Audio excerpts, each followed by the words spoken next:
Though Lydia is usually very uptight and refrains from getting her hands dirty, Lydia is by far one of the most evil characters within the Breaking Bad universe. From her constant drive to wipe out everyone who could even pose the slightest of threats to her deceptive, innocent face, Lydia is the definition of deceiving looks. But throughout her laundry list of misdeeds, how much money does Lydia even make?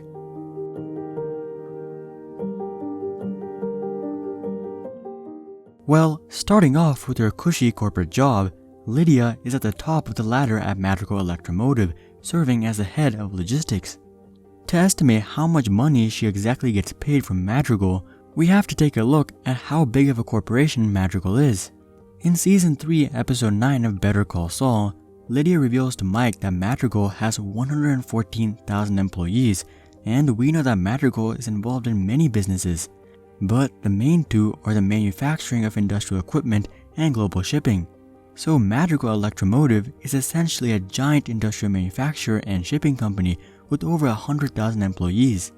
When you think of a real-life Madrigal, one of the first companies that come to mind is GE, or General Electric. GE was actually one of the largest companies in the world 5 to 10 years ago, but for quite a while now, they've actually been on a downward trend. So they wouldn't actually be that good of a comparison.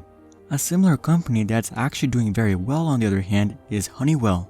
Honeywell has a very similar employee count to Madrigal at 110,000 employees, and they have a market cap of right over $100 billion. So we'll say that Madrigal was also roughly a $100 billion company. Taking a look at Honeywell's executives, the CEO makes about $20 million per year, while the other executives make between $6 and $8 million per year. Now, Lydia isn't technically a top-level executive, as she doesn't hold a vice president or chief-level position. She is more of a regional executive at the time we see her. As for her duties, Lydia reveals that she handles 8 freight terminals across the Southwest, with weekly operating expenses of $800,000 to $1 million. Even with weekly expenses of $800,000, Lydia oversees a minimum of $41.6 million worth of operations annually. As a result, it's no doubt that Lydia makes at least a couple of $1 million per year from her work. Assuming she makes 5% of what she oversees, Lydia will be pulling in about $2 million per year. This makes sense, as it's far greater than the average manager or director, who would pull in roughly $100,000 to $200,000 a year. But at the same time, it falls several $1 million short from what top-level executives earn. Considering this, I'm really not sure why Lydia dipped into the dark side, as she was already earning millions per year. Plus, it was just a matter of time before she would be promoted to a top-level executive, earning several million per year. But anyways, as for how long Lydia has been working in this position, we see that Lydia is already the head of logistics in Season 3 of Better Call Saul, which takes place at the end of 2003. Considering that she doesn't die till September of 2010, Lydia is at least the head of logistics for 7 years, if she's not promoted during that time frame. Assuming she became head of logistics 3 years before meeting Mike, Lydia would have held this position for about 10 years. As for her job before becoming the head of logistics, she was likely a high-level senior director within the company, earning a few $100,000 a year. But we won't even consider that, as at Lydia's level, it only has a minimal impact. Plus, we want to keep the estimate conservative. So, from her corporate job, Lydia pulls in a solid $20 million over 10 years. As for her journey in the underworld, though she knows Gus for quite a while, she doesn't actually start profiting from the operation till the super lab is up and running.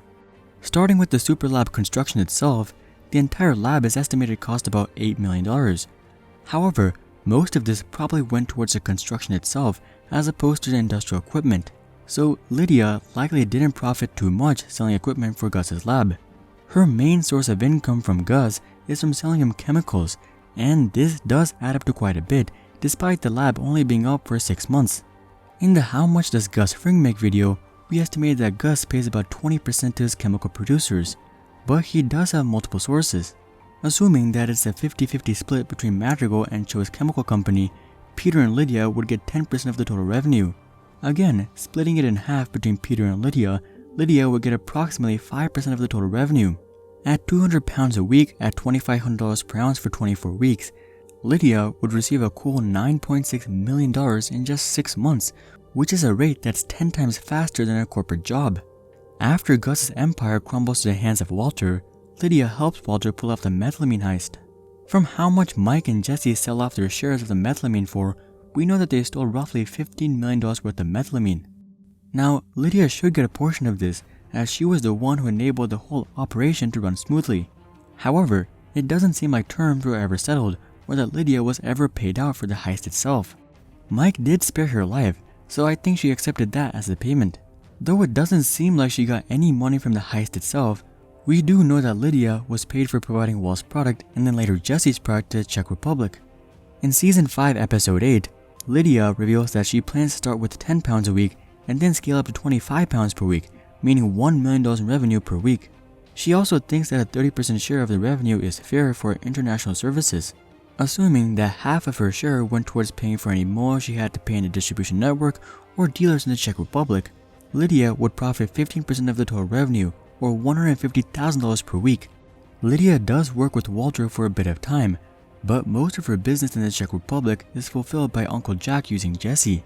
Given that Lydia makes this deal with Walter in the last episode of Season 5A, she basically has the entirety of Season 5B to profit from her network.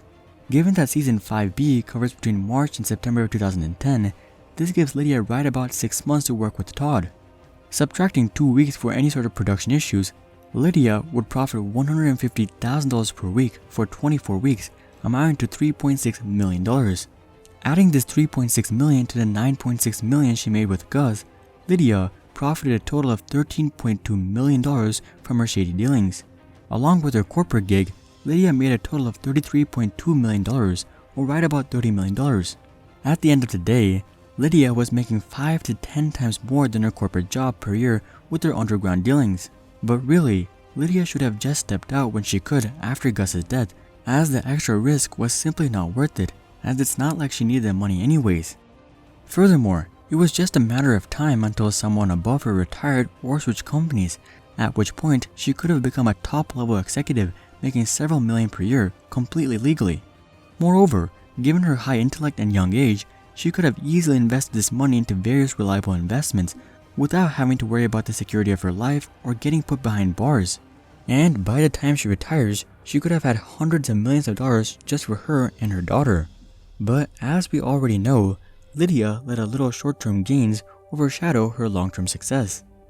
Do you guys think Lydia should have just stuck to her cushy corporate job? Make sure to comment that down below. Also, if you guys like the depth of the analysis, then make sure to drop a like and consider subscribing to see more questions logically answered. But until then, I'm Hari. I'll see you guys on the next one.